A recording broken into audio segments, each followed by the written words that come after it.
Pagpapakita ng kanilang patriotismo ang gagawin ng mga kabataan nagpaplanong maglayag sa Kalayaan Group of Island. Ito ay hinangaan ni Defense Secretary Voltaire Gasmin.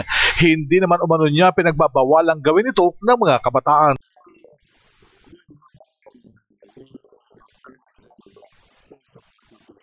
Sinabi ni Gasmin na ang pagtungo doon ng mga kabataan upang ipamukha sa China na sakop ng Pilipinas ang inaangkin ng mga ito ay sarili nilang lakad at walang kinalaman dito ang militar.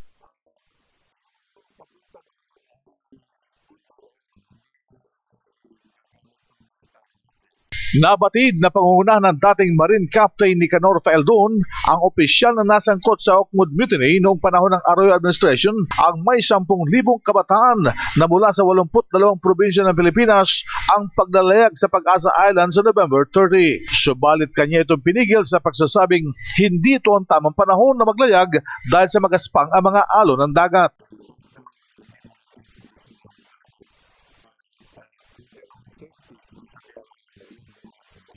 Inaalala ni Gasmin ang safety ng mga lalahok dahil sa sitwasyon ng karagatan tulad ng naging babala ni Bito Onon, ang alkalde ng Pag-asa Island, kung kaya't payo ni Gasmin na inihayag nito sa eksklusibong panayam sa DZRH na huwag na munang tumuloy ang nasabing grupo. Para sa DZRH News, RH911 Bing Formento, naglilingkod sa pagbabalita.